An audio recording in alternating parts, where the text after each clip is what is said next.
ఇక్కడ ప్రతి ఒక్కరు నవీనన్ననే గెలుస్తాడని చెప్పేసి మాకు చిన్నప్పటి నుంచి ఇక మా బస్సు నాయకుడు ఇక్కడనే పుట్టిండు, ఇక్కడ పెట్టిండు, మాకు పేదవాళ్ళకి సాయం చేసిండు.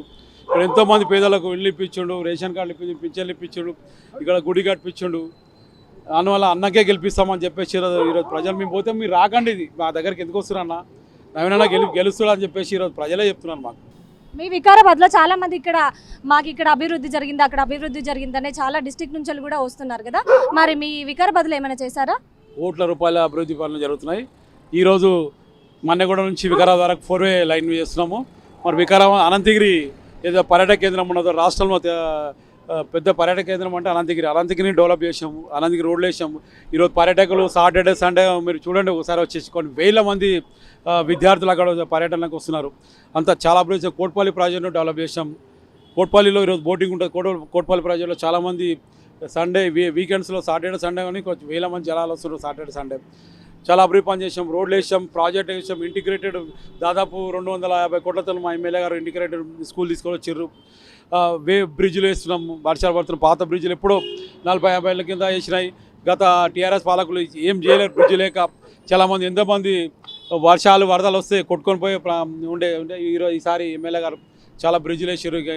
ఎగ్జాంపుల్ బెల్కటూర్ బ్రిడ్జ్ అని, ఇక్కడ కోట్పల్లి బ్రిడ్జ్ అని, మన బషీరాబాద్ల దగ్గర వే బ్రిడ్జ్ చాలా మేము అభివృద్ధి పనులు చేస్తున్నాం. గత 10 ఏళ్లలో చేయని అభివృద్ధి మా ఎమ్మెల్యే గారు 2 ఏళ్లలో దాదాపు 300-400 కోట్ల రూపాయలు తీసుకొచ్చి ఈరోజు డెవలప్ చేస్తున్నాం మా దగ్గర. ఎన్ని రోజుల నుండి ఇక్కడ మీరు ప్రచారం చేస్తున్నారు? దాదాపు 10 రోజుల నుంచి ఇక్కడ ప్రచారం చేస్తున్నాం మేడం. సానుకూల స్పందన ఉన్నది. ఈ ఏరియా మొత్తం ఖచ్చితంగా నవీనన్నకే గెలుస్తారు.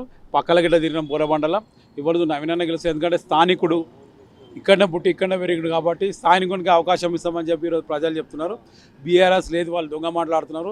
ఏదో అన్న మీద రౌడీలు గుండాలు అని చెప్పేస్తున్నారు. ఈరోజు ప్రజాసేవ చేసినప్పుడు గుండా ఎట్లయితాడు, రౌడీ ఎట్లయితాడండి? మీరు ప్రజలకు పోయి అడగండి, గుండానా రౌడీ చెప్తారు కదా. మాకేం చేసిరో ప్రజలు చెప్తున్నారు కదా. మాకు ఎంతో న్యాయం చేసిరు, మాకేం పేద ప్రజలకు సాయం చేసిరని చెప్పి ప్రజలే చెప్తున్నారు. మరి టికెట్ కోసం చాలామంది సీనియర్ లీడర్లు పోటీ పడ్డప్పటికీ అప్పటికీ కూడా నవీన్ యాదవ్కి సీటు దక్కింది కదా, మరి మిగతా కాంగ్రెస్ నాయకులు ఏమైనా సపోర్ట్ చేస్తున్నారా? తప్పకుండా పార్టీ అధిష్టానం ఎవరు టికెట్ ఇచ్చినా అందరు చేయాల్సిందే.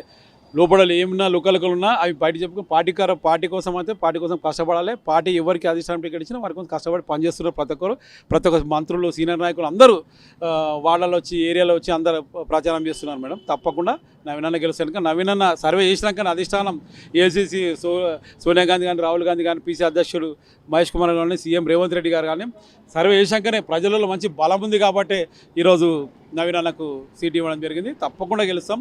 దాదాపు 2-3 లక్షల మెజార్టీతో తప్పకుండా గెలుస్తాం. సార్ మీరు జనాలలో తిరుగుతున్నారు కదా సార్, మరి ప్రజలు ఎలాంటి సమస్యల గురించి చెప్తున్నారు, ఎలాంటి అభివృద్ధి కోరుకుంటున్నారు? నవీనన్న వచ్చిన తర్వాత మాకు ఆల్రెడీ అభివృద్ధి చేసిండు బస్సులలో, ఇంకా అన్న వస్తే ఇంకా అభివృద్ధి జరుగుతుందని చెప్పి వాళ్ళు చాలా సంతోషపడుతున్నారు. ఇక్కడ మరి 2 సంవత్సరాల పాలనలో మరి ఎలాంటి అభివృద్ధి జరగలేదు, మరి బుల్డోజర్ వస్తే ఇంకా ఇబ్బంది పడాల్సి వస్తుంది అని చెప్పేసి కూడా ఆరోపిస్తున్నారు. అది హైడ్రా అని తీసుకొని వచ్చింది రేవంత్ రెడ్డి గారు. కొంతమంది చెరువులను కబ్జా చేసినందుకు వాళ్ళ కోసం తీసుకొచ్చిన, పేదవాళ్ళ కోసం తీసుకురాలి హైడ్రా. పేదవాళ్ళకు ఇంకా డబుల్ బెడ్రూమ్లు కానీ, ఇంకా ఇందిరామెండ్లు కానీ ఇప్పుడు ఇస్తున్నారు. పేదవాళ్ళకు సాయం, ఇందిరమ్మ రాజ్యం అంటేనే పేదల రాజ్యం. పేదవాళ్ళకు సాయం చేయడానికే వచ్చినాం తప్ప ఈ హైడ్రా అనేది ఓన్లీ ఎవరైతే కబ్జా చేసి గత టీఆర్ఎస్ పాలకులు కుంటలు వాగులు కబ్జా చేసేందుకే హైడ్రా తీసుకొచ్చారు. వాళ్ళ కోసం హైడ్రా తప్ప పేదవాళ్ళ కోసం కాదు. ఇది పేదవాళ్ళ కోసం ఇలా చూస్తున్నాం. చూడండి, సన్న రేషన్ బియ్యము, రేషన్ కార్డు కానీ, పింఛన్లు కానీ ఇవన్నీ కాంగ్రెస్ ప్రభుత్వం ఇస్తారు. ఉచిత బస్సు, 500 సిలిండరు. ఉచిత బస్సు ఇచ్చినందువల్ల ఆడవాళ్ళందరూ కొట్టుకుంటున్నారు, ఆడవాళ్ళకి రెస్పెక్ట్ లేకుండా పోతుందని చెప్పేసి కూడా విపక్ష పార్టీ వాళ్ళు ఆరోపిస్తున్నారు. మేడం, అది ఆడవాళ్ళు ఎవరు కొట్టుకోలేరు. ఏదో ఒక్కొక్కటి సంఘటన జరుగుతుంది, దాన్ని పట్టుకొని చిన్నదాన్ని భూతాతం పెట్టి చూపిస్తున్నారు. ఎవరు ఆడవాళ్ళు చాలా సంతోషంగా ఉన్నారు. ఈరోజు సాటర్డే వస్తే వీకెండ్లో పిల్లలను తీసుకొని, భార్య పిల్లలు తీసుకొని విహారయాత్రలకు, దేవుడి స్థానాలు మంచి తిరిగి వస్తున్నారు. వాళ్ళు చాలా సంతోషంగా ఉన్నారు కాంగ్రెస్ ప్రభుత్వంలో, రేవంత్ రెడ్డి ప్రభుత్వంలో. ఇందిరమ్మ ఇల్లు చాలా మంది బస్తీలో వాళ్ళకి రాలేదని చెప్పేసి కూడా బస్తీలో ఉన్న ప్రజలు కూడా ఆరోపిస్తున్నారు. మరి దానికి ఏం చెప్తారు? ఇందిరమ్మ ఇల్లు వస్తున్నాయి, తప్పకుండా వస్తున్నాయి. అట్లా ఏం లేదు. ఇంకా ఇప్పుడు స్టార్ట్ అయింది ఇప్పుడు ఇందిరమ్మ ఇల్లు. ఎవరైతే ఇండ్లు పాత ఇల్లు ఉంటాయి, ప్లాట్ ఉంటుందో 70 గదాలు 30 గదాలు, వాళ్ళకి తప్పకుండా ఇందిరమ్మ ఇల్లు శాంక్షన్ అవుతున్నాయి మేడం. 100% వస్తున్నాయి. రాలేదని ఎవరు లేదు, అందరికీ వస్తున్నాయి. ఎవరైతే నిరుపేదలు ఉన్నాయి, ఎవరైతే ఉన్నారో వాళ్ళకి ఖచ్చితంగా వస్తుంది. ఇక వీళ్ళు ఉన్న వాళ్ళు పెట్టుకుంటే కావాలని రాలేదని కొంతమంది ప్రతిపక్షాలు ప్రచారం చేస్తారు తప్ప ఇక్కడ ఖచ్చితంగా పేదవాళ్ళకి వస్తున్నాయి ఇక్కడ ఇల్లు.